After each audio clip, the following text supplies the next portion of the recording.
Howdy folks, welcome to our preview of racing today out at the Vaal. I'm actually out early at the Vaal this morning, so I've decided to do my preview out here today, and I'm going to be taking you through the 9 races on this video. I won't, however, be showing you any betting slides, but I'll just be going through what our top choices are from a clocking the gallop perspective today. The first race is a Work Riders Maiden. It's over 2,000 meters. In the first race there are no changes, and here I felt that the right horse could well be number 2, Top Sail.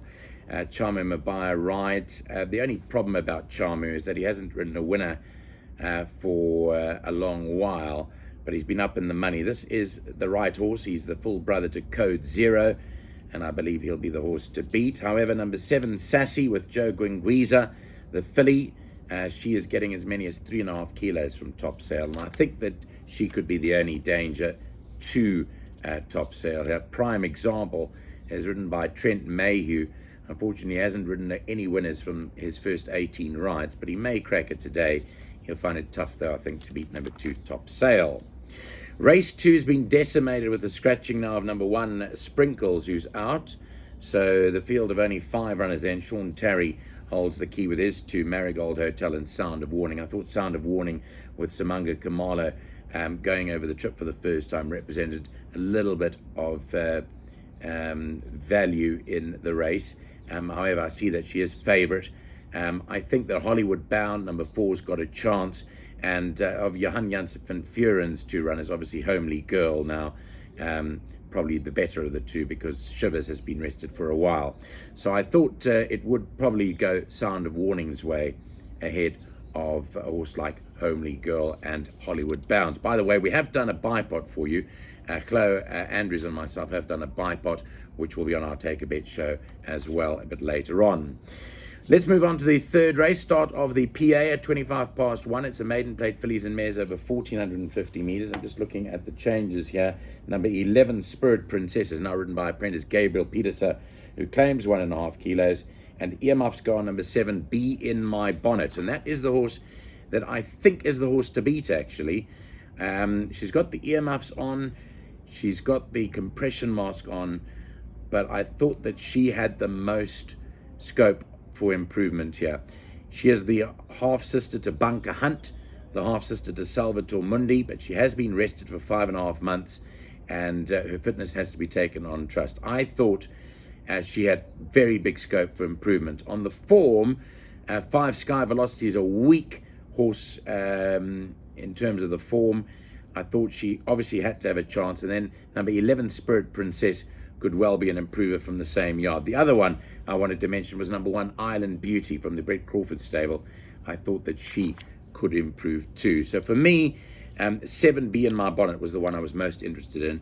I don't think the first timers show any amount of support in the betting there. So I'd wait until race time to see what's going on with them.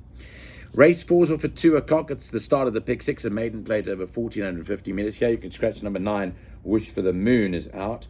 That's the only change, I think, in race 4 at this stage. And yeah, I was quite big on Robert Burns here, number 1. He is the half-brother to Gimmy's Laddie. Cabello Matsunyani rides for Brett Crawford, Brett and James.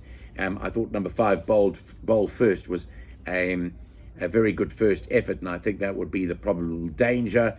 And then number 8, Silvano's Song, is the full brother to Monashada, who's been doing really well down in KwaZulu-Natal. So I thought that one could improve. Watch out for any betting support for number 11, the Decot runner, Fiery Cliffs, who's a half-sister rather, to Fire Alley. And I think maybe she could show improvement from that 11.5 length debut run. Race 5 is off at 3, a merit-rated 66 handicap over 2,400 meters. Scratch chair number 1, Flag Bearer. Only 7 runners go to post. The 2 horses I liked here were 7, Apache Fighter, who seems to be on the up after her first few starts. I see the cheapies has come off. I don't know why, because she ran a fairly good race in them, but she did win her maiden without them on. And then number 4, Monsieur Chevelle, I was quite interested in too, because Mark Kahn rides him for Paul Matchett, and I thought those 2, 4 and 7, could get you through race 5. Race 6 is a graduation plate over 1,200 meters. The flyers are out today. Scratch here, many scratchings. 4 Ridge Runner, 5 Munchkin, 6 Covert Operator, and 10 Permesso Avanti, leaving only 6 runners. And the horse I thought to beat was number 3, Golden Prospect. I've always liked him as a horse, and I think that now that he's been gelded, he could well be the right horse over here to beat number 1, Twice the Storm. So I make it 3 from 1 there. Not much else comes into it. Race 7's off at 3:45, a fillies and mares 72 handicap over 1,800 meters. Let's just have a look at the changes in that race. Race 7, I don't think there were any changes, so race 7 is clear. Here I like number 6, Stunning Kitten. I think she'll go pretty well with Rachel Veneker taking just the kilo off the back. I think Stunning Kitten is a big runner here in race number 7. So I'm going to tip her to win. Number 8, Blue Eruption, the stable companion, I think has claims.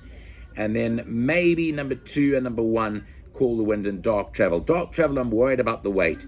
If you look at Dark Travel, she's carried 52, 53, and 54 in her last 7 starts. She's now got a shoulder 60.